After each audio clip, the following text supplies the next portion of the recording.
신문 이야기 돌직구쇼에 오신 여러분 반갑습니다. 저는 신문 읽어주는 남자 김진희입니다. 박근혜 대통령이 오늘 새벽 전용기로 대한민국에 도착을 했습니다. 박 대통령 해외 순방 중에 건강 상태가 많이 안 좋다라는 소식이 전해졌는데요. 국내에 쌓여있는 국내 현안 이슈를 다시 보자면 더욱더 머리가 지끈지끈 아플 것 같은데 이 소식 잠시 후에 전해드리겠습니다. 오늘 조간신문은요, 네팔 대지진 소식으로 시작합니다. 먼저 동아일보입니다. 폭격 맞은 듯 와르르, 네팔 대지진 역사상 최악의 강진으로 수도 카트만두 아파트가 무너져 내리고 있는 사진을 동아일보가 포착해서 실었습니다. 동아일보 일면에는요, 7.8 강진, 6.7 여진, 통곡의 연 이틀 네팔이라는 소식을 긴급히 전하고 있습니다. 자, 잠시 후 이 네팔 강지진 피해 상황, 외신 소식들 전해드리겠습니다. 다음 한국일보입니다. 자, 이번엔 국내 문제로 돌아옵니다. 성완종 리스트, 홍문종, 수상한 재산 증가. 한국일보 일면에 보도하고 있는 내용은요, 현 정부 실세 홍문종 의원의 현금성 자산이 대선 이후인 2012년 3억 원, 2013년 5억 원 등 2년에 걸쳐 8억 원이 증가했는데 이 돈 중에 3억 원이 출처가 불분명하다라고 한국일보는 지적하고 있습니다. 잠시 후 홍문종 의원은 이에 대해서 어떻게 해명할지 저희 돌직구쇼에서 전해드리겠습니다. 다음 신문입니다. 조선일보 일면입니다. 충격적인 소식이 실렸는데요. 3.1운동 만세를 불렀던 여성들, 일본 경찰이 성고문을 했다. 일제강점기에 일본 경찰이 한국 여성들을 상대로 성고문을 자행했다는 사실을 기록한 미국 기독교 단체 보고서가 발견이 됐습니다. 이 보고서 내용 안에는 한국의 여학생들을 강간을 했다라는 내용도 암시되어 있는데 어떤 내용인지 잠시 후 충격적인 보고서 저희 전해드리겠습니다. 다음 신문입니다. 경향신문 일면입니다. 네팔 대지진, 경향신문은 세계의 지붕이 무너졌다 이렇게 쓰고 있습니다. 불교 문화재가 샅샅이 무너져서 잔해가 되고 있는 이 장면, 이 사진을 보면 얼마나 네팔 대지진의 규모가 큰지 알 수 있을 것 같습니다. 다음 신문입니다. 자, 한겨레 신문 사면 보시죠. 박근혜 대통령 오늘 아침 귀국. 이 총리 사표 수리할 듯. 이제 박 대통령이 과연 이완구 국무총리의 사표를 어느 시점에 수리할 것이냐, 그리고 후임 총리 누구로 발표할 것인가에 주목이 되고 있습니다. 다음 신문입니다. 자, 서울신문 31면 오피니언 사설을 소개해드리겠습니다. 이렇게 쓰고 있네요. 박 대통령 속히 제대로 된 총리를 지명해야 한다. 박 대통령이 귀국했습니다. 하지만 느긋하게 순방 피로를 달랠 여유는 없어 보인다. 박 대통령은 여러 차례 총리 인선의 실패를 경험했다. 그런 점에서 이번에야말로 마지막 기회다. 함께 간다는 자세로 제대로 된 총리를 지명해야 한다라고 요구하고 있습니다. 자, 그렇다면 박근혜 대통령이 귀국 후에 무엇이 기다리고 있을까요? 중앙일보입니다. 자, 김무성 대표가 대신 답했습니다. 어떤 형태로든 대통령의 사과가 있을 것이다. 이것이 김무성 대표, 여당 대표가 청와대를 향한 대통령 사과 압박인지 아니면 청와대와의 사전 교감인지는 잠시 후 밝혀질 것 같습니다. 자, 저희 돌직구쇼는 오늘 네팔 대지진부터 시작하겠습니다. 정동영 기자가 그 사태의 심각성에 대해서 상세히 취재했습니다. 건물들이 형체를 알아볼 수 없을 정도로 무너져 내렸고 도심 한가운데 도로는 찢어진 종이처럼 갈라져 있습니다. 굴삭기 등 중장비를 동원해 구조 작업을 벌이지만 끝이 보이질 않습니다. 진도 7.9의 강진이 강타한 이후 네팔 수도 카트만두의 모습입니다. घरमा रुममै बसिरहेको थिएँ, टिभी हेरिरहेको थिएँ अनि एकचोटि त्यो खाडबाट कसैले उचाल्दै फाले जस्तो भयो अनि के भइरहेछ भने म एकचोटि बाहिर निस्किँदाखेरि चाहिँ भूकम्प आइरहेछ अनि उहाँबाट बाहिर निदाइरहेछ. 댐 공사를 하던 한 명과 여행객 2명 등 우리 국민 3명도 부상을 입었고 이 중 한 명은 중상으로 헬기로 이송 중이라고 외교부는 밝혔습니다. 현재까지 숨진 사람만 2,000명이 넘고 5,000명에 가까운 사람이 다친 것으로 나타났지만 어제 오후 네팔과 인도 부근에서 진도 6.7의 강진이 또다시 발생하면서 상황은 더욱 심각해지고 있습니다. 네팔 당국은 사망자가 4,500명에 이를 수도 있다고 밝히는 등 사상자가 10,000명에 육박할 것이라는 전망도 나옵니다. 현지 언론은 지진이 발생한 곳이 주민 250만 명이 거주하는 인구 밀집 지역인데다 낡은 건물이 많고 길이 좁아 피해 규모가 상당할 것으로 보고 있습니다. 외교부는 네팔 지진 복구 작업을 위해 $100만 규모의 긴급 인도적 지원을 제공하기로 결정했습니다. 한편 이번 지진이 발생하기 불과 일주일 전 전문가들이 네팔의 강진을 예견하고 대책을 논의한 것으로 알려지면서 네팔 정부의 안일한 대처로 대재앙을 불러일으킨 것 아니냐는 지적도 나오고 있습니다. 채널A 뉴스 정동인입니다. 첫 번째 돌직구 신문은 81년 만에 네팔 강지진, 세계의 지붕이 무너졌다. 오늘 외신들은 신들의 땅이 무너져 내렸다. 이렇게 앞다투어 발빠르게 이 소식 전하고 있습니다. 네팔 자체 보고에 따르면 4,500명이 사망을 한 것으로 추산이 되고 부상자만 6,000명이 넘을 것이다 라고 보고가 되고 있습니다. 그리고 세계 문화유산 4곳 네팔에 있었는데 이 4곳 모두가 와르르 무너져 내렸다라는 보고가 있습니다. 이 네팔 지진 얼마나 그 사태가 심각한지 저희가 현장의 사진 몇 장을 준비했습니다. 한번 보시면서 대지진의 규모와 피해 상황을 좀 한번 가늠해 보시죠. 이 사진을 먼저 보여드리겠습니다. 자, 이 탑, 정성희 위원님. 네팔에서 상당히 유명한 저 탑이죠. 다라하라 타워인데요. 다라하라 타워. 예, 카트만두의 중심가에 있기 때문에 어디서든지 보여지는 건물입니다. 예. 이게 1832년 네팔 총리가 군사적 목적으로 세웠는데 건축적인 아름다움도 있고 당시 기술로는 괜찮은 것이라서 세계 문화유산으로 지정이 됐는데 네팔에서 가장 높은 타워. 네, 이게 한번 무너졌다가 지난번 1834년인가에 지진에서 무너졌다가 새로 세운 건데 이번에 예. 거의 완파됐습니다. 저 건물에서는 전망대가 꼭대기에 있기 때문에 네팔 야. 시내가 다 들여다 보이는데 이렇게 무너졌네요. 1층 기단만 남고 다 무너졌네요. 다 저기서만 무너졌네요. 180명이 사망했다고 합니다. 저 타워 안에서만 180명이 사망. 네, 그렇습니다. 아하. 자, 이 다라하라 타워 말고도 사실 이 네팔 안에 세계문화유산으로 지정된 곳이 4곳이나 이르는데 7곳인데 4곳이 무너졌죠. 7곳 예, 중에. 7곳 중에 4곳이 무너졌습니다. 예, 어떤 게 무너졌죠? 여기 오늘 그 동아일보 기사에 따르면 박타푸르 카트만두에서 30분 거리에 있는 도시입니다. 예. 박타푸르에 있는 두르바르 광장, 왕궁이 있는 곳인데요. 여기하고 또 3세기의 지은인 파탄 두르바르 광장. 요거는 그 파탄은 역시 카트만두 남부에 있습니다. 예. 그다음에 지금 이제 왕정이 네팔에서 2008년까지 있다가 왕정이 예. 폐지되고 지금 공화정인데 그 왕가가 19세기까지 살던 바산타프로 두르바르 광장. 요 3곳이 다 무너졌고요. 그 다음에 아까 우리가 네팔을 신들의 나라라고 소개했는데 맞습니다. 그 부처가 태어난 곳이 역시 예. 네팔의 남쪽에 있는 곳이고요. 지금 여기는 힌두교도입니다. 그래서 수많은 신전들이 있는데 예. 그 중에서도 티베트의 불탑도 여기 있습니다.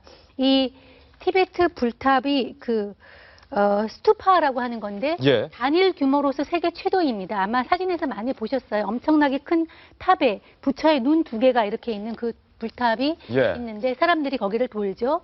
티베트 망명한 사람들이 이렇게 도는 굉장히 유명한 불탑인데 그것도 아까 사진으로 보니까 다 무너졌거든요. 예. 박용진 전 대변인. 예. 일주일 전에 과학자 50여 명이 이 네팔에 모여서 대지진, 대재앙을 경고했지만 결국 그 과학자들의 경고대로 이번 지진이 발생했다. 영국 캠브리지 대학의 지질학과 교수 제임스 잭슨이 AP통신에 이렇게 얘기했죠. 며칠 전에 여기를 걷고 있었다. 며칠 전에 여기 우리가 모여서 지진을 경고했는데 예. 이렇게 될 줄 몰랐다라고 얘기를 하고요. 또 한 달 전에는요. 이제 미국의 이 지진과 관련해서 재해를 돕는 그런 이제 지오 해저드스라고 하는 비영리 기관이 있는데 여기 이 상황을 이제 알고 있었다는 거예요. 그래서 보고서까지 내고 그랬는데 예. 너무 일찍 이런 참사가 왔다. 근데 과학자들은 왜 이걸 다 알았을까? 아마 우리 시청자분들 간단한 과학적 상식 아실 건데요. 지구는 계속 움직입니다. 예. 땅이 계속 움직여요. 그래서 지금 우리가 있는 판은 이제 유라시아판이잖아요. 근데 여기에 이 인도판이 계속 이렇게 올라와서 북진하고 있답니다.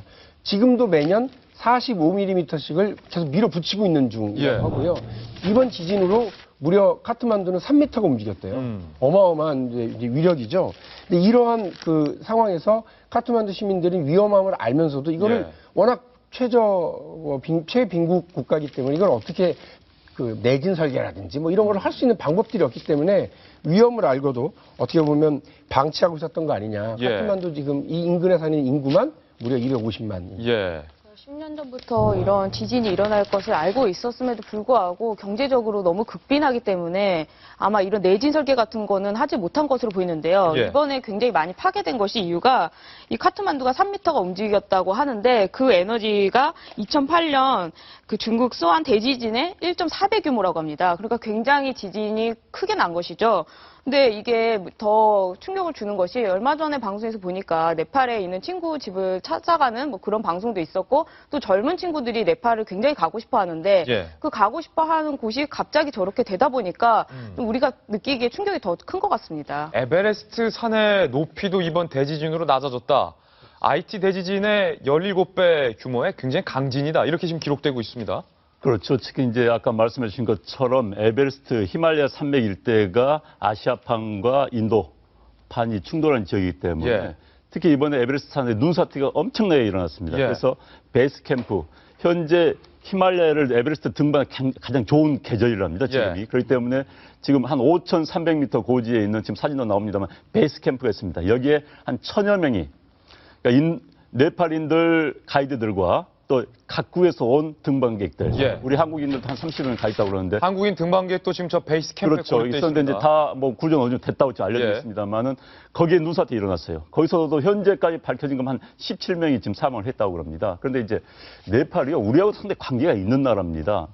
현재 우리나라에 네팔인들이 한 2만 9천 명 와 있습니다. 아, 우리나라에 그렇게 많습니다. 굉장히 많이 와 있습니다. 그중에 한 2만 3천 명이 근로자들인데 더 재미있다고 표현할 수 있는 것은 네팔은 이들에게 한국은 드림랜드, 미국의 아메리칸 드림처럼 한국에 가는 게 꿈입니다. 네팔인들한테는 네팔의- 한국 가는 게 꿈이다. 그렇죠. 젊은 사람들한테는. 예. 그래서 네팔에서 한 해 한국에 오려면 한국어 능력 시험을 쳐야 돼요. 예. 근데 거기에 한 해 보통 5만 명, 6만 명이 응시합니다. 그래서 그날 시험 치는 날은 네팔이 속되면 난리가 난답니다. 예. 그 시험에 응시하는 거 하기 위해서. 오. 그래서 네팔인들에게 정말 한국이 꿈이고 또 그렇게 선발돼서 온 사람들이 한국에서 일을 하고 예. 굉장히 많이 있거든요. 그래서 특히 식당에도 일하고 근로 현재 많이 일하는데 그분들에게 우리 국민들이 좀 따뜻한 위로의 말을 전해줬으면 좋겠습니다. 예. 안 의원이 말한 대로 네팔과 우리나라는 굉장히 심리적으로 가깝습니다. 우리나라에서 이제 에베레스트나 아까 안나푸르나의 그 트레킹을 하는 인원들이 뭐 연간 한 3만 명 되고요. 예. 연간 5천 명씩 네팔 근로자들을 받아서 우리가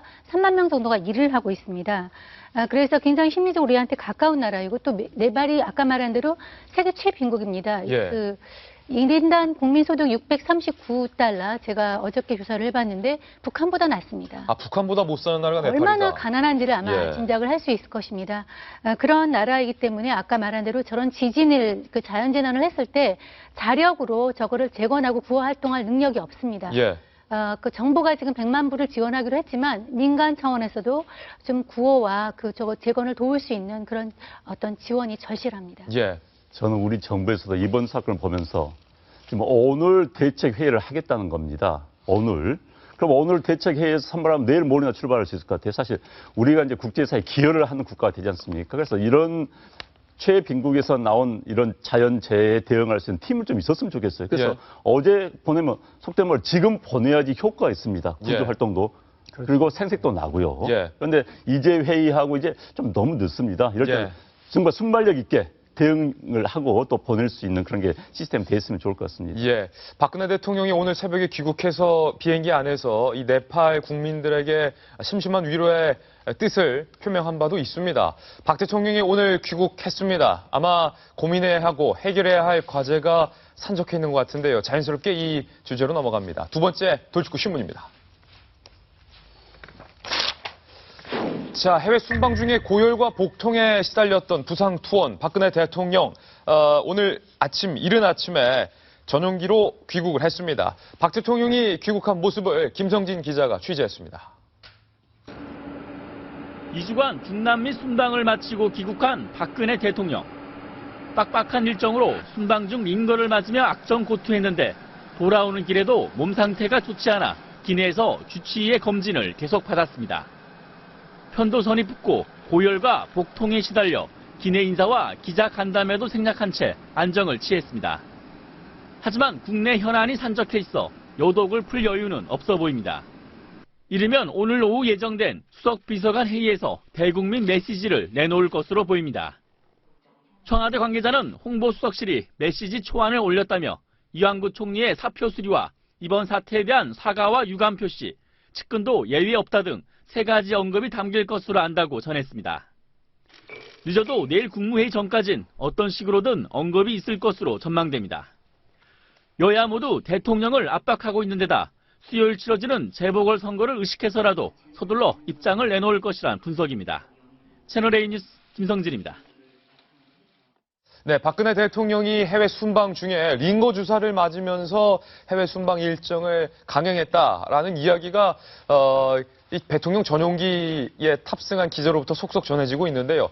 사실 정성희 위원님, 대통령이 이 고산지대에 가서 흔히 걸리는 고산병에다 감기 몸살이 좀 겹쳤다. 어떤 증세입니까? 사실 엄청난 그 강행군이죠. 예. 시차는 우리나라랑 정반대인데다가 저 대륙들이 다 고산지대이고 또 대통령 일정이 얼마나 빡빡하겠습니까? 예. 그래서 그리고 나이도 아무래도 이제 60대이시니까 굉장히 견디기 힘들어하는 그런 일정을 소화하셨는데 사실 대통령이 이렇게 몸이 안 좋은 것은 그런 그 어떤 일정 이런 것보다는 예. 아마 국내에 이런 여러 가지 정치 현안들이 굉장히 골치가 아프시지 않았을까 맞습니다. 이런 예. 생각이 듭니다. 박근혜 대통령이 사실 몸살 이런 거 잘 안 걸리거든요. 굉장히 강단 있는 예. 그런 어떤 체력이신데 아무래도 이런 뭐 국내가 잘 풀리면 또 교포들도 만나고 이렇게 국교 세일즈도 하는데 세일즈도 하는 데는 굉장히 신이 났을 텐데 예. 신나지 않은 상황에서 10일 가까운 어떤 일정 무리했을 걸로 생각이 됩니다. 예, 고열 복통 시달린 박 대통령, 저게 빡빡한 스케줄 때문도 있겠지만 국내의 문제들이 워낙 골칫거리가 많기 때문에 박 대통령의 컨디션도 많이 안 좋아졌다. 오늘 청와대 민경욱 대변인이 조금 전에 청와대에서 브리핑을 했는데요. 박 대통령의 컨디션이 그렇게 썩 좋지는 않다. 컨디션 회복되는 것에 따라서 빠르게 이 국정 일정을 조절하겠다라고 브리핑을 조금 전에 한 바 있습니다. 어떤 문제들이 대통령의 재가를 기다리고 있을지 제 옆에 준비해봤습니다. 함께 보시죠.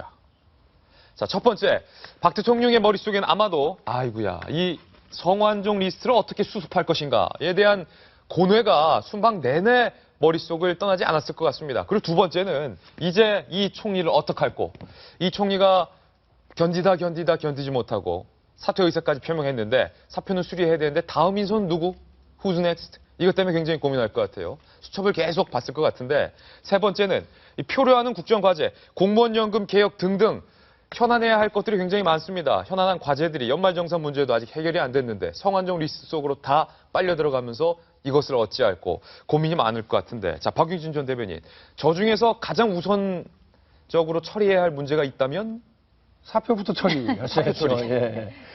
그러니까 아마 마음의 병이었겠죠. 예. 다른 것보다도 일단 일정도 일정이고 여러 가지 힘드신 게 많았겠지만 어쩜 이렇게 내 마음을 몰라줄까? 어쩜 내 마음을 이렇게 몰라줘. 마음대로 하냐? 이런 예. 생각이 있으셨을 거예요. 오늘 또 청와대 눈치 없이 국민들 마음은 생각 안 하고 이번 순방의 성과 이를 발표했더라고요. 청와대 했죠. 뭐 예. 허자는 대로만 되면 뭐 어마어마한 경제적 효과가 있습니다 하고 큰 소리를 쳤으나 아무도 귀담아 듣지 않는 상황이라는 예. 것도 본인들도 알고 있을 겁니다. 근데 이런 상황에서 이제 야당은 뭐 원래 이게 절차죠. 대통령은 사과하라. 예. 그리고 나서 대통령이 사과하면 대통령은 책임지라. 뭐 이렇게 예. 이제 가게 돼 있는 건데 어라? 김무성 대표도 턱 그걸 받아서 아마 곧 하게 될 거다라고 얘기를 해버리는 상황. 상당히 부담스러운 그 상황이거든요. 그렇죠. 대통령으로서는 어쨌든 이 상황을 좀 잘 처리하고 넘겨가야 되는 상황인데 마음의 병은 깊고 예. 해법은 쉽지 않고 예. 사표를 수리해야 되는 일은 이제 눈앞에 왔고 그거 수리하고 나면 한 달 정도의 시간 동안 총리를 또 누굴 인사를 했는데 온 국민이 제일 잘 기억하고 있잖아요. 이번에 인사청문회만 시작되면 그냥 온갖 비리가 다 나와가지고 대통령이 계속 곤혹을 치렀던 그런 일이 있거든요. 예. 아마 재보선이 이제 수요일입니다. 내일 모레인데요. 재보선 전에 빨리 사과해서 정치적인 부담은 좀 덜어낼 생각이고요. 그 후에 재보선 결과를 보면서 총리 인선에 들어갈 것 같습니다. 그러니까 지금 중남미 순방 성과에 대해서는 뉴스거리가 하나도 안 됐잖아요. 예. 진짜 다녀오신 것인지 어딜 갔다 왔는지도 지금 모르는 판국이 됐는데 굉장히 안타깝습니다. 중남미에 다녀오셔서 무슨 전자상거래 협약도 거래하고 칠레 뭐 정상회담, 뭐 한페루 정상회담 다 했는데 예. 아무도 모르잖아요. 예. 그리고 오늘 와서 하는 얘기는 성완종 리스트 어떻게 할 거냐, 또 이완구 총리 어떻게 할 거냐 계속 여야의 공격을 받고 있는데요. 저는 이거에 대해서는 우선은 야당의 지적대로 사과를 먼저 하는 것이 맞지 않나. 그동안 국민들이 기다려왔기 때문에 예. 그 어떤 대통령이 어떤 말을 할지 굉장히 주목되는 판국이고 네. 또 이완구 총리 스스로가 물러난 사태이기 때문에 대통령께서 어떤 결자해지를 해야 되지 않나. 지금 김기춘 비서실장이 바뀌면 인사에 대해서는 큰 문제가 없을 거라고 많이 지적들을 했었는데 예. 실제로 김기춘 비서실장이 나가고 나서 또 첫 번째로 이완구 총리가 그렇게 돼버리는 바람에 예. 국민들 입장이나 혹은 뭐 여야 입장을 떠나서 일단 국민들이 보기에도 이거는 좀 아닌 것 같다라는 의심을 들 수밖에 없는 것 같습니다. 안영환 전 의원님, 네. 궁금한 사항은요. 과연 대통령이 해외 순방 중에 차기 총리는 이 사람으로 해야겠다. 마음에 꼭 내정을 해왔을까요? 김문수, 오세훈, 안영환? 그런데요. 이제 고민이 많을 수밖에 없습니다. 근데 이제 두 가지 측면이 있는데 예. 첫 번째는 사실 총리급 후보자들에 대한 인사 리스트는 이미 청와대에 있습니다. 예. 이미 있기 때문에 뭐 새로운 갑자기 하늘에서 내려온 사람 시킬 수는 없는 거고요. 인사 파일들이 있습니다. 뭐 장관급 뭐 이런 식으로 해가지고 그래서 총리 후보자도 인사 파일 있을 텐데 그 중에 이제 한 명을 고를 수도 있습니다. 예. 또는 새로운 사람을 고를 수도 있겠지만은 일단 안정적인 그런 그 행보를 할 수밖에 없을 것 같다는 생각이 들고요. 또 하나는 아무래도 이제 내일 모레처럼 재보선 결과도 의식 안 할 수는 없습니다. 그렇죠. 총리란 자리는 워낙 정무적인 자리이기 때문에 그래서 만약에 내일 모레 치러진 재보선에서 새누리당이 집권 여당이 뭐 전패를 했다든지 그리고 또 완승을 했다든지 뭐 예. 사전 전승을 했다든지 사전 전패를 했다든지 한다면 또 거기에 따라서 판단 좀 달라질 수가 있는 겁니다. 예. 그런데 어찌됐든 총리 후보자 선정 문제가 가장 큰 고민일 겁니다. 방금 우리가 리스트 세 가지 과제를 이야기했었죠. 그 성완종 리스트 수사는 뭐 사실 검찰이 하면 되는 겁니다. 그 다음에 각종 개혁은 대통령이 깊이 개입돼 있지만 어찌됐든 주 역할은 국회입니다. 예. 그러나 총리 후보자는 100% 대통령 본인이 책임져야 하는 문제입니다. 가장 급선무고요. 그래서 그 문제에 대해서는 고민이 굉장히 클 것 같습니다. 그래서 예. 또 이제 특히 공무원 연금 개혁도 이제 중요하지 않은 게 아니라 5월 초에 시한입니다. 본인이 가장 큰 업적으로 내세우고 싶은 부분이 사실 공무원 연금 개혁입니다. 예. 이 부분도 이제 순조롭지 않기 때문에 고민이 굉장히 많을 것 같습니다. 예, 오늘, 내일 아니면 빠른 시일 내에 차기 총리 후보자를 박 대통령 청와대가 발표를 할 텐데 그렇게 된다면 그 무섭다는 청문회를 또 한 번 거치게 됩니다. 그런데 이 박 대통령에게 대통령의 사과가 있을 것이다 라고 청와대가 밝히기 전에 먼저 이렇게 대통령의 사과를 압박한 인물이 있습니다. 오늘 신문 속 사람들의 동향, 신사동 그 사람의 첫 번째 주인공입니다. 만나보시죠. 자, 김무성 대표가 박 대통령 어떤 식으로든 사과 있을 것이다 라고 밝혔는데 안영환 전 의원님, 네. 이게 청와대가 조율을 한 것인지 아니면 여당 대표가 청와대를 압박하는 것인지 일단은 궁금한데요. 네, 일단 이 이야기는 일단은 구문이 되어버렸습니다. 아침에 지금 청와대발 기사가 나왔기 때문에. 예. 그런데 이제 두 가지 방금 말씀해 주신 것 두 가지 분석은 다 가능할 것 같습니다. 어제 이 발언 어제 이제 성남 중원 유세 현장에서 나왔습니다. 예. 기자들이 야당이 박근혜 대통령의 사과를 요구하고 있는데 어떻게 할 것이냐는 질문에 대해서 김무성 대표가 검찰 수사가 진행되는 과정에서 어떤 형태로든 대통령의 사과가 있을 것이라고 밝혔습니다. 예. 사실 대통령의 사과를 밝힌 것은 이번에 처음 있는 일이거든요. 그렇기 때문에 새누리당의 한 핵심 관계자는 예. 성완종 파문이 터진 직후에 대통령이 내놓은 첫 번째 메시지의 핵심이 개혁이었다면서 그 의지를 보여주기 위해서라도 박 대통령의 사과 표명이 있어야 한다는 쪽으로 당내 공감대가 만들어지고 있다라고 밝혔습니다. 그런데 이제 김 대표의 발언에 대해서는 정치권에서는 재보선용이다. 시각이 이제 지배적이다. 하지만 일부에서는 성완종 파문을 계기로 변화하는 당과 청와대의 관계의 단면을 보여주는 것이다. 라는 이야기도 있습니다. 그러니까 현재 김 대표 측에서는 박 대통령의 사과를 촉구한다기보다는 예. 원론적인 수준의 이야기다라고 하면서 확대해서 경계했는데 또 일부에서는 예. 당청 관계가 좀 수평적인 관계로 되기 때문에 말을 자유롭게 하는 거 아니냐라는 분석도 나오고 있다는 것이 오늘 중앙일보의 보도입니다. 박용진 전 대변인, 네. 야당이 그렇게 센 목소리 낼 필요가 없어진 것 같다라는 느낌도 드는데 여당 대표가 먼저 사과해 있을 거다 뭐 이렇게 말했어요. 선수 쳤죠. 선수 쳤어요. 반대로 말하면 야당 선수 뺏겼어요. 그런데 야당이 하는 뭐 사과하라 얘기는 제가 아까 얘기했듯이 그렇게 의미 있게들 안 들어요. 아, 야당이 하는 거 의미 있게 안 듣는다. 아니 뭐 당연히 사과해야죠. 예. 이를 사과하라 야당이 소리치고 이렇게 얘기하는 거라고 생각하죠. 근데 예. 어라 김무성 대표가 이렇게 하는 건 좀 다르게 보는 거죠. 또 하나요. 김무성 대표가 이번에 얘기했는데 야당 대표가 있을 때는 두드려 맞고 김무성 대표가 하니까 오히려 칭찬받는 게 뭐였냐면 예. 호남 총리론. 예. 문재인 대표가 후보 시절에 호남 총리론을 얘기했다고 엄청나게 비판받았잖아요. 근데 물론 상황과 조건이 완전히 다릅니다만 그러니까 지금 또 김무성 대표가 호남 총리론 얘기를 광주에서 얘기하니까 예. 오히려 야 주목받는 이런 상황 아주 언짢습니다. 언짢습니다. 야당 입장에서 언짢군요. 이게 지금 뭐하냐면 우리가 좀 주목해봐야 될 거는요. 김무성 대표의 어떤 정치적인 비중, 예. 정치적인 무게가 완전히 달라졌다고 하는 거예요. 아니 어디 여당 대표가 대통령 보고 사과할 거다 이렇게 얘기를 합니까? 그 사실상 대통령 보고 사과하라는 얘기와 마찬가지 예. 이야기거든요. 그래서 예전에 생각해 보시죠. 얼마 전 얘기입니다. 김무성 대표가 당대표가 되고 나서 상하이에 가서요. 개헌 발언 이렇게 얘기했다가 청와대에서 거의 얼차례 받는 분위기로 청와대 한번 갔다 오신 적이 있고요. 그랬죠. 그 뒤로 얼굴 콱 굳히고 기자들 앞에 나타나서 아니 뭐 이제 그런 얘기 좀 자제하고 다른 얘기 하지 뭐 이런 식이었거든요. 예. 완전히 달라졌습니다. 완전히 달라져서 기세 역전. 예, 뭐 지금 점잖게 얘기하시니라고 안영환 전 대변인께서는 뭐 수평적 당청 관계 얘기를 하셨습니다만 예. 주도권을 당이 쥐고 그리고 기세는 김무성 대표가 쥐고 있는 이런 느낌이라는 생각이에요. 대통령이 이제 사실 지난번에도 우리가 얘기했지만 그렇게 사과를 자루를 하는 스타일이 아니십니다. 예.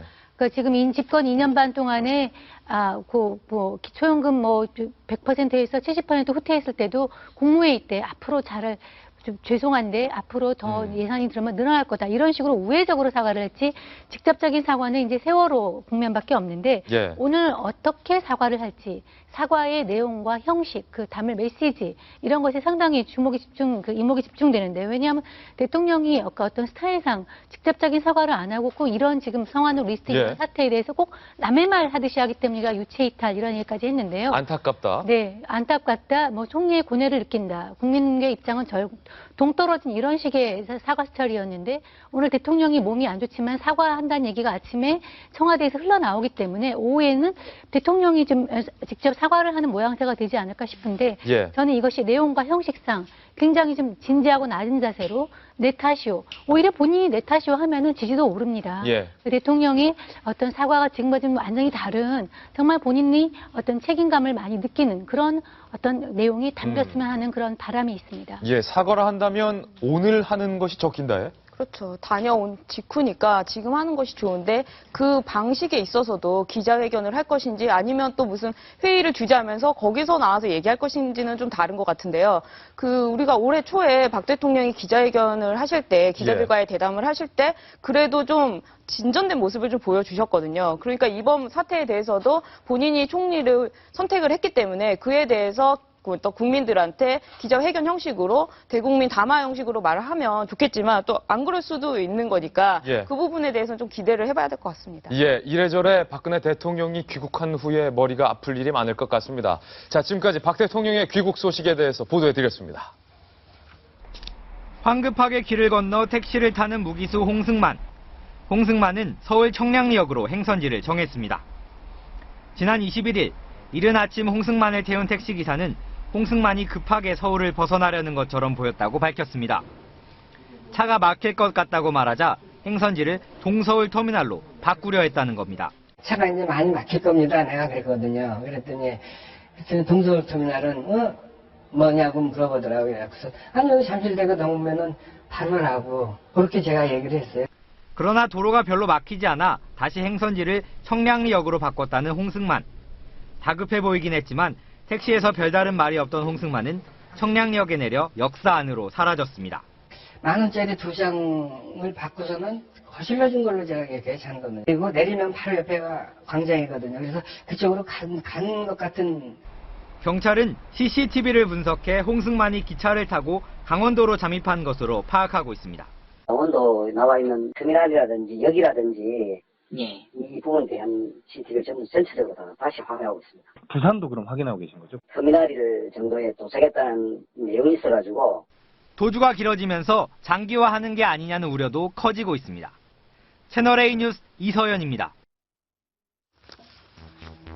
강도 살인죄로 무기징역을 선고받은 뒤 고향 어머니를 병간호로 하겠다라는 이유로 귀유를 했던 무기수 홍승만이 엿새째 귀유를 하지 않고 잠적하고 있는 이 가운데 여러 의혹에 대해서 저희 채널A가 집중적으로 보도를 해드린 바 있습니다. 홍승만이 이 펜팔을 통해서 알게 됐던 여자친구와 혼인신고를 하자라고 요청을 했다가 거절받은 뒤 렌터카를 이용해 잠적을 했다라는 소식 저희 전해드렸는데 전주교도소에서 이 잠적자 무기수 홍승만을 공개 수배했습니다. 공개 수배지 함께 보시죠. 자, 귀휴 미복귀자 수배 전단 여러분도 잘 살펴보시기 바랍니다. 안경을 썼을 때와 안경을 쓰지 않았을 때 성명 홍승만, 나이 47세, 홍성만에서 특이사항은 홍승만으로 개명을 했다는 것. 신장은 170cm, 몸무게는 70kg입니다. 굉장히 건장하고 쌍꺼풀에 안경을 착용하고 있는 호남형이다. 체격은 보통이고 경기도 말투를 구사하고 있습니다.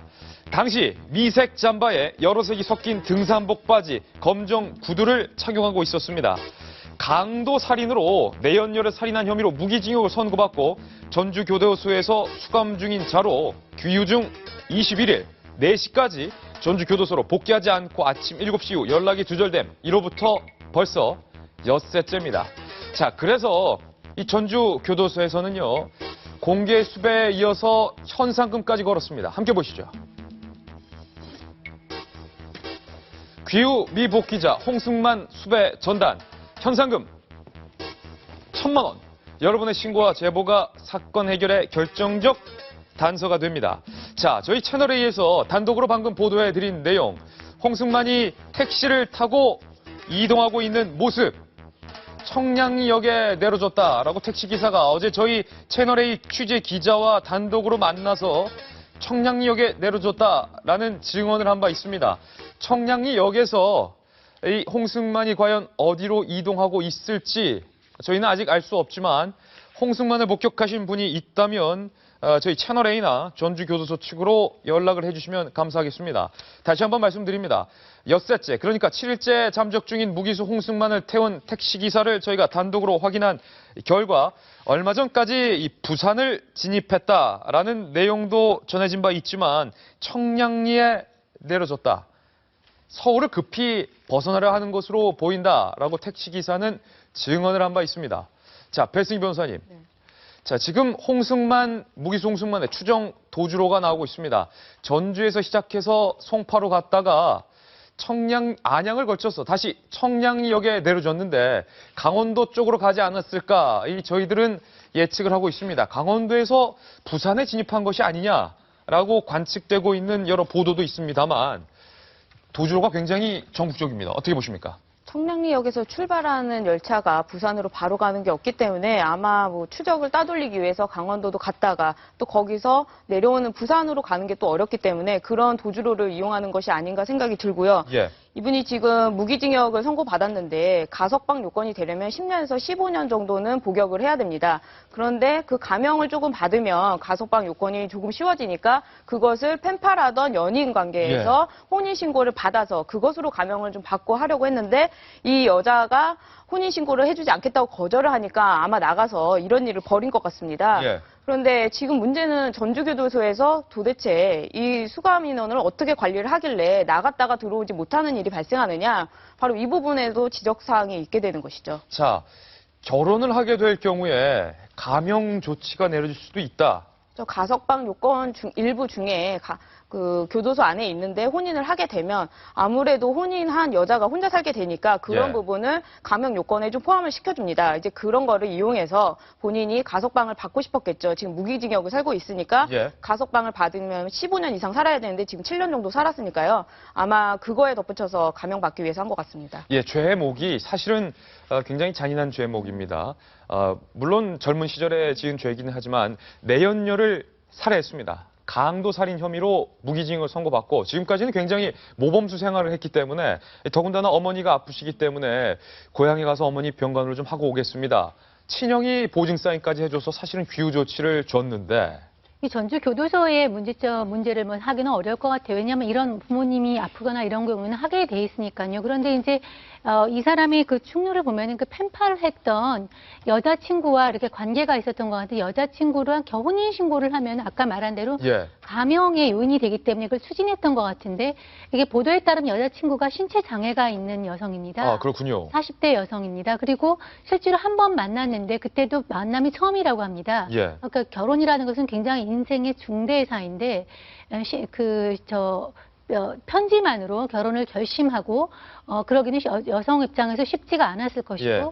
또 여성도 장애가 있는 상황에서 또 결혼하는 게 선택이 쉽지가 않았는데 본인이 그걸 추진하다가 좌절이 되니까 아마 직접 만나서 뭔가를 시도하거나 아니면은 뭐 이렇게 오히려 또 본인의 어떤 결혼했던 마음을 뒤집어서 오히려 예. 화를 내는 그런 차원으로 뭐 좀 보복을 하기 위해서 나갔거나 이럴 가능성이 있는 것 같습니다. 어찌됐든 지금 예. 전국을 무대로 하고 있기 때문에 시청자 여러분 보시는 대로 이렇게 좀 신고해 주시는 그런 정신 필요할 것 같습니다. 저희 채널 A에서 홍승만을 태웠던 택시 기사를 단독으로 인터뷰했는데 처음에 홍승만이 차가 막히니까 동서울 터미널로 가달라라고 행선지를 변경을 했다가 차가 다시 뚫리니까 그럼 청량리역으로 갑시다. 라고 말했다는데 안녕한 전 의원님, 동서울 터미널로 가달라고 요구했던 것과 결국 청량리역에서 내렸던 것을 추측해 봤을 때 일단은 강원도행으로 홍승만이 이동했을 가능성은 매우 큰 것 같습니다. 일단은 서울을 빠져나가려고 했던 것 같은 느낌이 듭니다. 그래서 이제 특별한 목적지라기보다는 일단 서울 빠져나가기 위해서 청량리에 기차를 타든지 동서울 터미널이 하면 동부 쪽으로 하는 예. 경남 북부 지역과 영남 그 강원도 쪽으로 가는 버스가 그렇죠. 있는 곳이기 때문에 일단 강원도 쪽으로 가기 위해서 서울을 벗어나서 가기 위해서 했던 것 같고요. 현재 이제 추적은 강원도에서 다시 부산으로 가지 않았을까? 그렇습니다. 그런 지금 추정이 나오고 있습니다. 그래서 아무튼 홍승만 씨도 사실 지금 밖에 나와서 저렇게 도망 추적자 생활, 쫓기는 생활을 계속 할 수는 없는데 예. 빨리 기유를 해서 그 다음에 새로운 삶을 모색해 낫지 않은가 싶은데요. 현재 우리나라 이 사법 시스템, 저도 이번 깜짝 놀랐습니다만 곳곳에 CCTV가 있기 때문에 모든 게 다 잡히게 되어 있습니다. 예. 그래서 잠적을 오래 할 수가 없는 상황입니다. 그래서 빨리 기유를 했으면은 좋게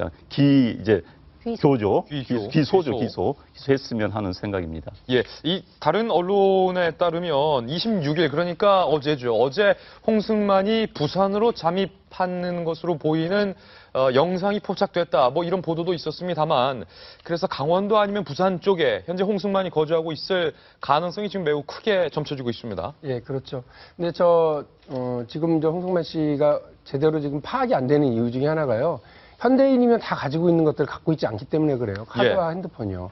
그게 있었으면 사실은 경찰이 더 쉽게 위치 파악을 하고 움직임을 파악할 수 있는데 그게 없다고 하는 얘기는 또 뭐냐면요. 역으로 버틸 수가 없어요. 그러니까 제가 알기로는 뭐 한 영치금 한 200여만 원 정도 들고 나온 거. 예. 이게 다고요. 그걸 가지고 무슨 뭐 지금 부산행 아니냐, 그럼 부산이면 밀항하는 거 아니냐 그러는데 누가 200 받고 밀항을 해외로 시켜주겠습니까? 예. 그것도 참 잘 안 맞는 추측이고요. 저분이 96년도 살인사건을 저질렀으니까 그 이후를 생각하면 그건 뭐 15년 이상을 지금 복역해 있었기 때문에 바깥에 무슨 관계가 가족을 제외하고는 다 끊겼을 거예요. 예. 그래서 오래 잠행을 할 수 있는 그런 조건과 상황이 되고 있지 않고 도와주는 사람도 쉽지 않을 겁니다. 그래서 오래 못 버틸 것 같기는 한데 수사당국이 좀 더 철저하게 수사를 하시는 것과 그리고 계속 지금 우리 김진애 앵커 얘기하신 것처럼 시민들의 제보 이게 결정적일 수밖에 없겠다는 생각입니다. 자, 배승희 변호사님, 강도 살인을 저지르고 무기징역을 받았는데 지금 잠적이 묘연해졌습니다. 왜 행방을 감췄는지가 일단은 가장 궁금한데 추가 범행의 가능성도 좀 우려되고요. 아무래도 범죄를 한번 저지른 사람은 또 쉽게 저지를 수 있고 또 지금 본인이 굉장히 극한 상황에 처해지게 될 것입니다. 계속해서 뭐 당국에서 추적도 할 것이고 또 본인은 돈이 없어지면 결국 또 범죄를 저지를 수밖에 없는 것이거든요. 근데 이분이 지금 강도살인 미수로 7년을 복역하고 나와서 96년에 다시 내연녀를 살해하고 시신을 훼손하는 엽기적인 범행으로 지금 무기징역을 선고받았다가 복역 중에 지금 뭐 혼인으로 가석방을 받고 싶어서 나온 것인데요.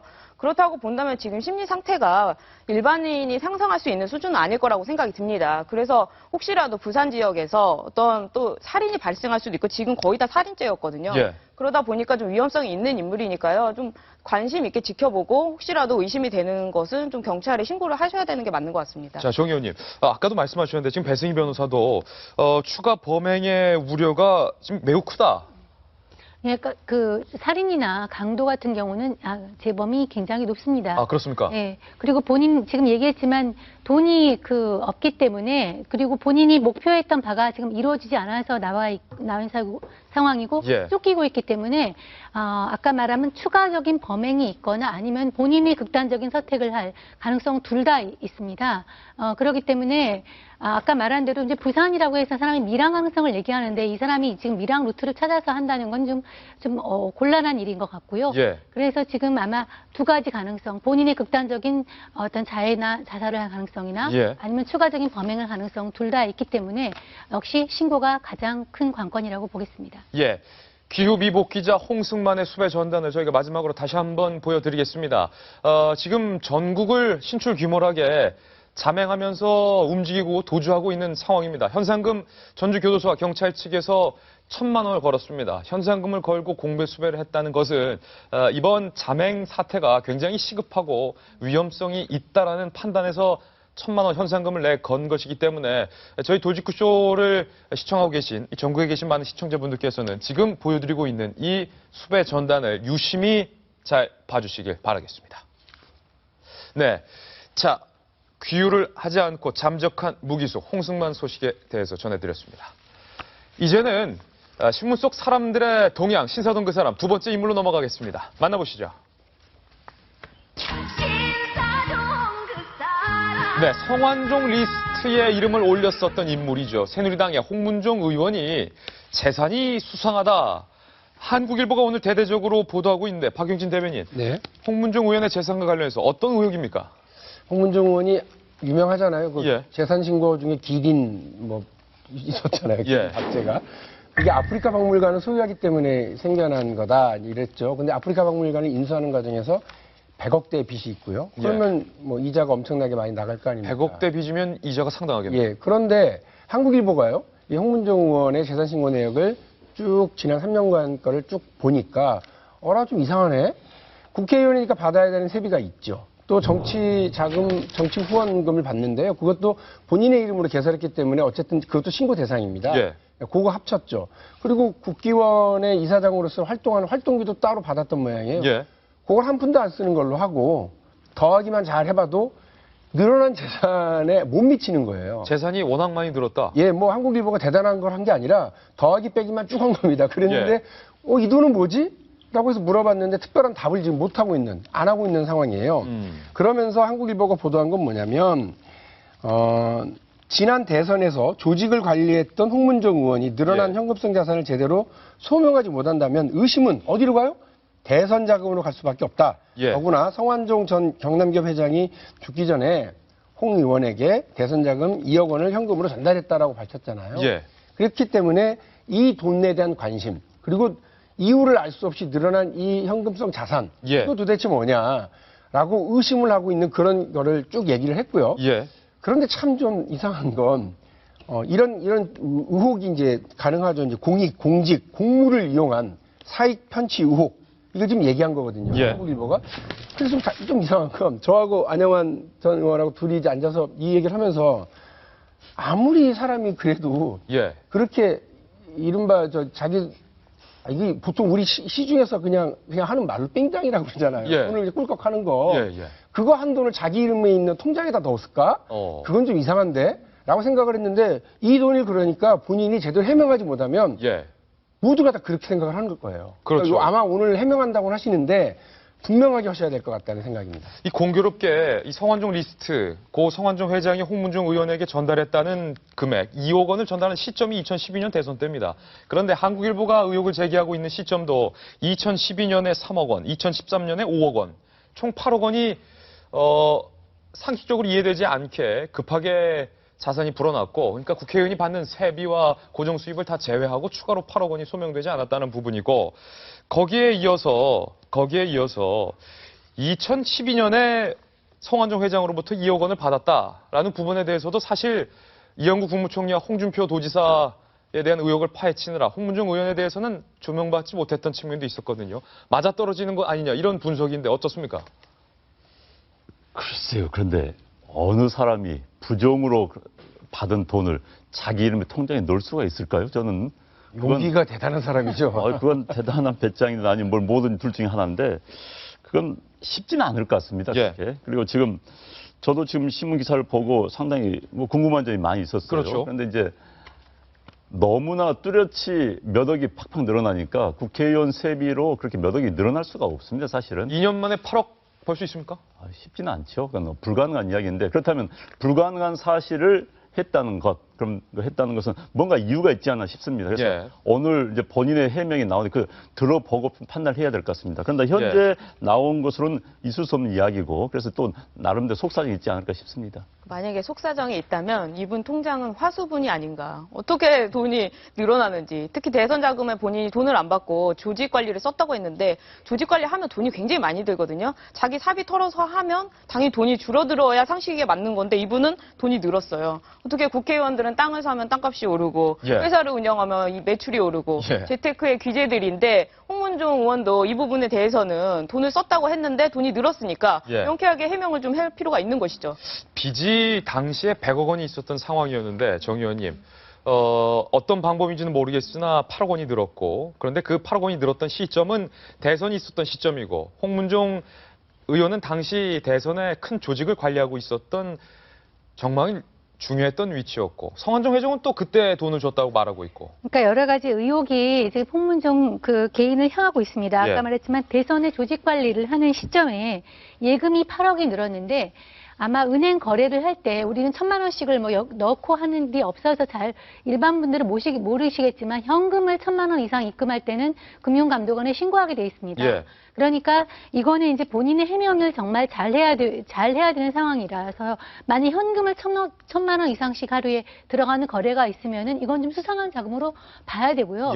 그렇지 않고 금융 괴력을 통해서 다른 데서 어떤 돈이 들어왔으면은 쉽게 해명이 될 것 같습니다. 다만 제가 얘기하는 것은 얘가 허주는 것은 언론이 지금 한국일보가 이런 문제 제기를 했는데 이거를 해명하다가 또 이상하게 하거나 말바꾸기를 하거나 명확하게 해명하지 않으면 더 큰 의혹을 산다는 거. 이것은 우리가 성완종 파문의 그 어떤 교훈으로서 본인이 정확히 알고 끝전 하나까지 좀 정확하게 해명할 필요가 있습니다. 사실 이번 성완종 리스트와 관련해서의 박윤진 전 대변인 이상하게 연루된 사람들의 해명이 말이 바뀌거나 앞뒤가 꼬이거나 거짓말을 하거나 이완구 국무총리, 김기춘 대통령 비서실장, 그리고 홍준표 도지사 이 세 분 모두 석연치 않은 해명 논란에서 피해갈 수 없었거든요. 그런데 네 번째 의혹이 제기된 사람이 바로 오늘 홍문종 의원이란 말입니다. 그러니까 홍 의원으로서는 뭐 뜻밖의 군데에서 지금 일이 벌어진 거예요. 근데 이것을 보도한 한국일보가요. 이것을 어디에 보도했는지 보십시오. 1면에 보도했고요. 그리고 그것에 이어서 5면에 아주 크게 보도를 했습니다.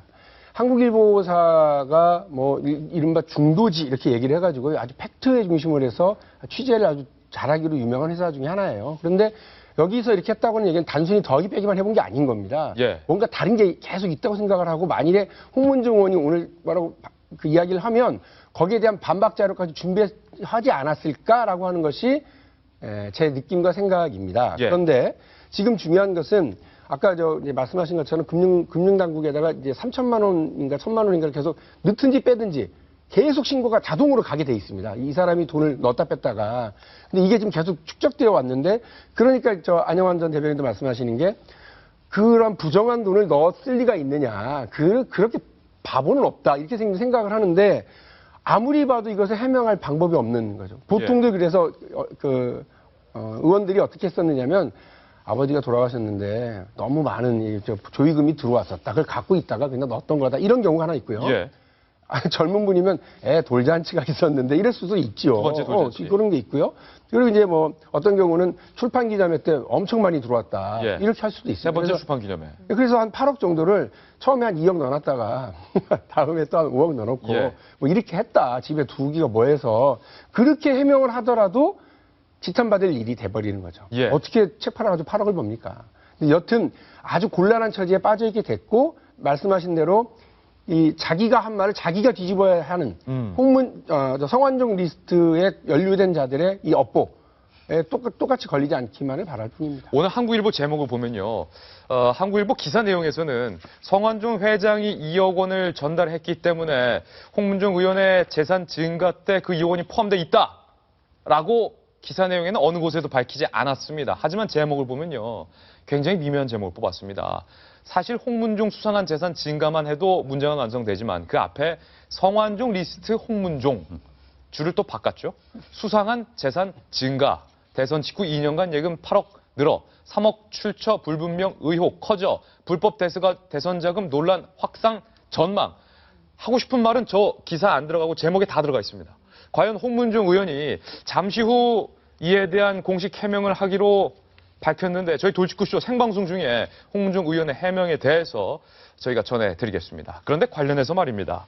정수익 의원님, 국회의원 금배지를 달았더니 기업 경영인 출신 국회의원이 탄생하면 회사 순이익이 15배로 증가한다라는 기사도 실렸는데 이건 어떤 내용이에요? 오늘 조선일보가 정치와 돈, 검은 고리를 끊자라는 시리즈를 이제 연재를 시작하면서 첫 번째 기사로 다룬 것인데요. 금배지 국회 그 기업 경영하는 사람들이 국회의원이 당선된 다음에 회사의 매출과 순이익 이런 것이 엄청나게 오르더라 하는 그 내용입니다. 대표적인 이제 인물로 꼽은 것이 새누리당의 이제 주영순 의원, 비례의원인데요. 여기 HN 철강이라고 꽤 유명한 그 철강 업체를 운영하고 있습니다. 근데 이 회사를 지금 그 국회의원이 된 다음에 보니까 배지를 달기 전과 비교해서 매출이 2배, 순이익은 15배가 늘었네요. 그러니까 그런데 이제 이렇게 의원들은 이렇게 변명을 하고 있습니다. 우선 이게 주식을 요즘 국회의원 되면은 공직 맡으면 주식 백지 신탁하죠. 백지 신탁을 했으니까 나는 회사랑 아무 경영 상관이 없다 얘기를 하는데 사실은 이 회사 같은 경우 아들이 경영하고 있거든요. 그리고 본인이 맡긴 주식 그 백지 신탁한 것은 팔리지 않고 있습니다. 그러니까 맡기긴 했지만 팔리지 않고 있으니까 사실은 자기가 그대로 오너 소유를 하고 있는 상황이죠. 그러니까 이런 식으로 이 주 의원뿐만이 아닙니다. 새정치연합이든 새누리당이든 기업 경영하는 사람들이 그래서 국회의원을 하게 되면 결국은 자기 기업, 자기 사업을 위한 어떤 방패막이라든가 아니면은 어떤 다른 업체와의 어떤 압력을 통해 가지고 회사 이익이 되는 방향으로 운영을 하지 않고 국회의원을 이용하지 않는가 이런 식의 의혹을 국민들은 눈초리를 보내고 있습니다. 사실 3년 사이에 멀쩡했던 회사 순이익이 15배로 퍽 뛰었다라는 것은 상식적으로 흔히 있기 쉽지 않은 일인데 정말 배승희 변호사의 말대로 금배지들의 통장이 화수분이거나 아니면 국회의원들이 정말 투자의 귀재거나 둘 중에 하나일 것 같습니다. 그런 연장선에서 보면은 저희 돌직구쇼의 안영환, 박용진 두 분은 참 청빈의 대명사다라는 생각도 그렇습니다. 드는데요. 가난한 조사를 해봤거든요. 조사해봤는데 별로 너무 뭘 할 게 없더라고요. 조사할 게 없습니까, 저 두 분은? 참 제가 보기에도 청빈합니다. 그런데 정치인들이 그건 가만 계세요. 아니 그게 아니라 기업을 하신 분들이 정치판에 들어올 때는 정말 본인도 고민 많이 해야 돼요. 일단 오해 소지 굉장히 높습니다. 저는 성완종 전 회장 같은 경우는 앞서 자꾸 이야기했지만 정치인형 기업인이었습니다. 그리고 본인이 국회의원 된 다음에 전 성완종 씨를 새누리당 잘못했어요. 왜 그 사람을 정무위에 넣어가지고 정무위는 금융기관을 담당하는 그런 기관입니다. 새누리당이 잘못했다. 그렇죠. 그걸 넣어가지고 그 사람이 결국은 보니까 자기 회사가 위기에 빠지니까는 금융위원장, 금강위원장 암정 넣고 국채은행장들, 은행장들 만나가지고 로비를 한 게 지금 하나하나 드러나고 있거든요. 그건 바람직하지 않습니다. 그래서 기업인들, 특히 돈 많이 번 분들이 돈 많이 벌고 난 다음에 나도 한번 권력 한번 잡아볼까 하는 욕구 또는 내 기업을 지켜볼까 하는 욕구들이 생깁니다. 그런데 그런 분들 정치하고 싶으면 정말 고민 많이 해야 되는 겁니다. 사명감, 공동체에 대한 사명감을 전제하지 않고 정치판에 뛰어들다가 큰 낭패 당할 수 있습니다. 좋습니다. 저희 신문 속 사람들의 동향 두 번째 인물 홍문종 의원에 대해서 전해드렸습니다. 자, 이번 세 번째 신사동 그 사람으로 넘어가겠습니다. 만나보시죠.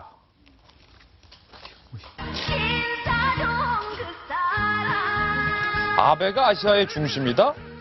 딱히 이해되지 않는 그런 말인데 안영환 의원님, 아베가 왜 아시아의 중심이다? 오늘 이렇게 소개가 되고 있죠?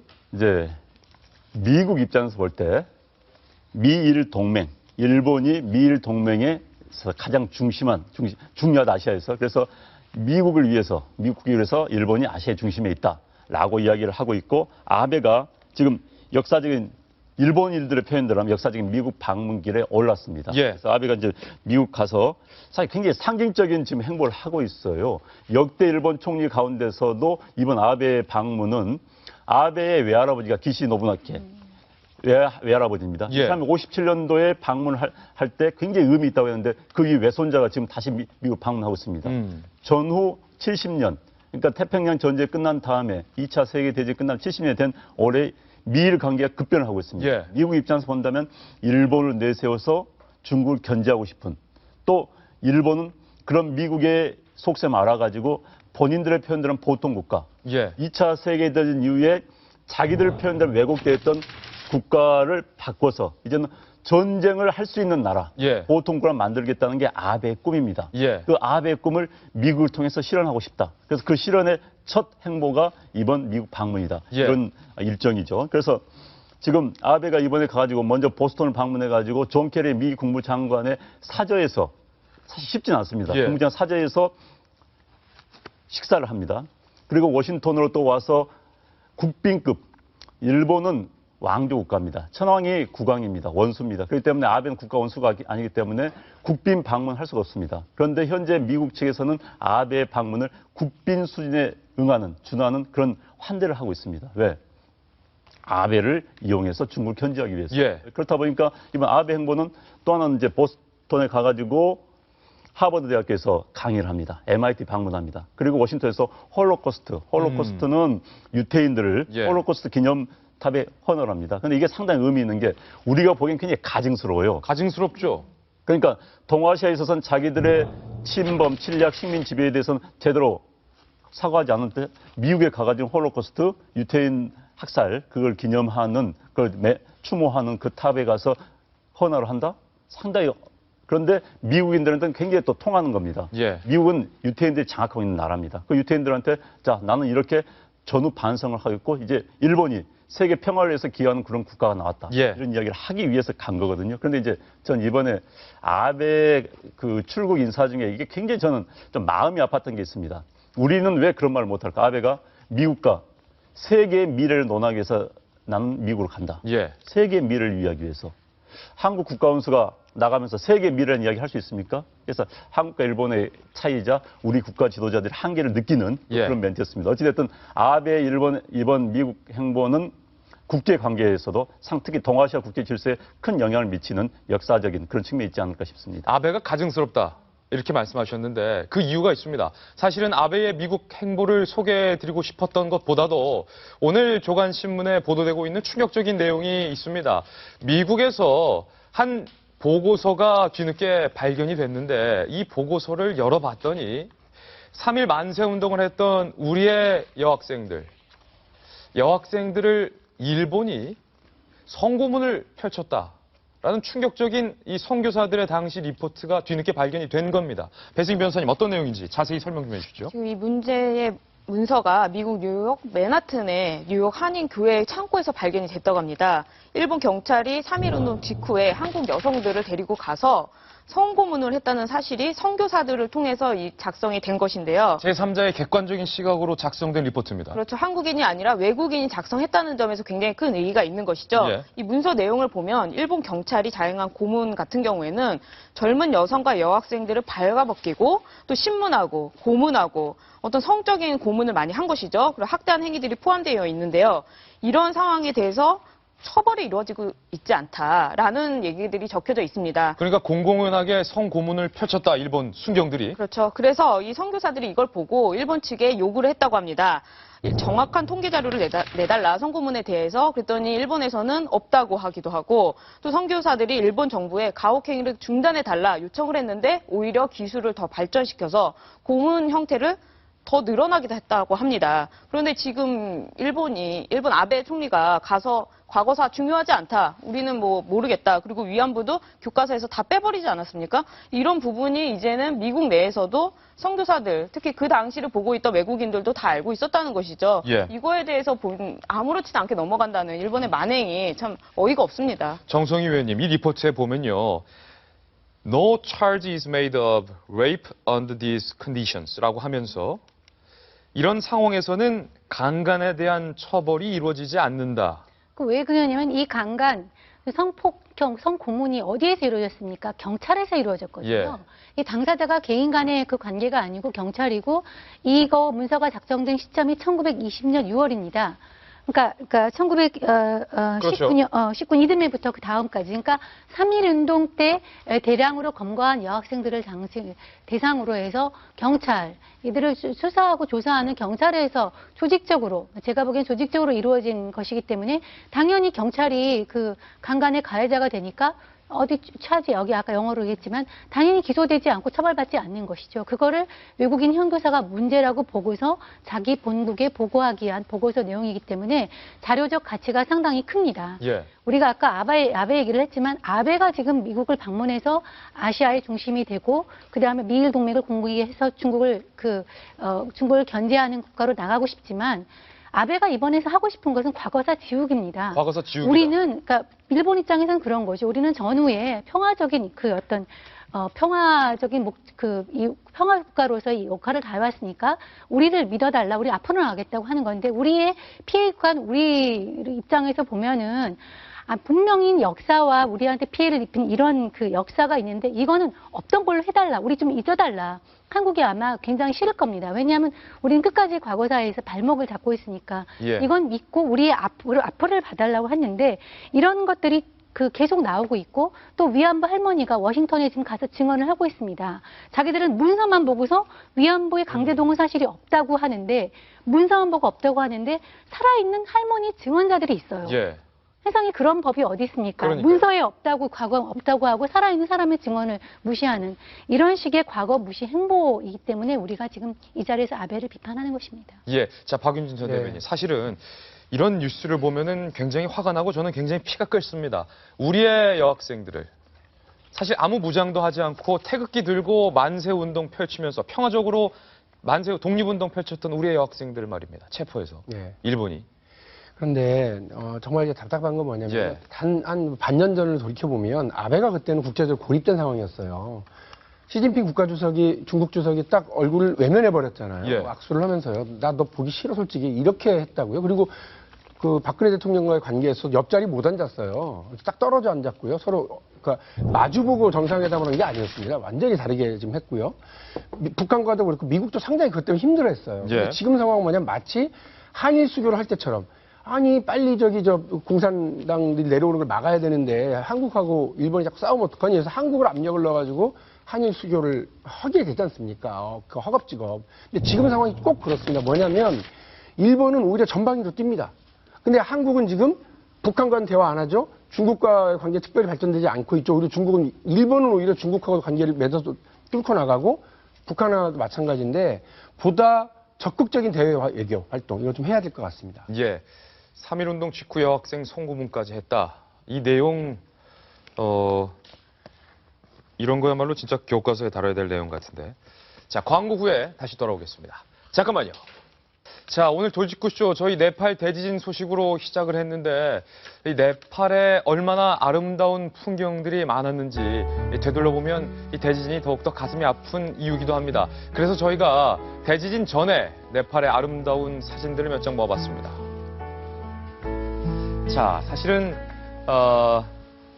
신들의 도시다라는 수식어도 있고 최빈국, 북한보다 가난한 나라긴 하지만 정말 주민들의 행복 지수는 소득 지수와는 상관없다라는 말도 있지 않습니까?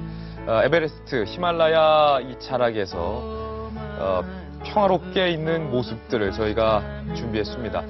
연 이틀 지진 7.8의 강도로 많은 4,500명의 사망자가 발생한 지금 네팔에는 무엇보다 구조의 손길이 필요합니다. 그래서 저희 돌직구쇼 도중에 오늘 속보가 들어왔는데요.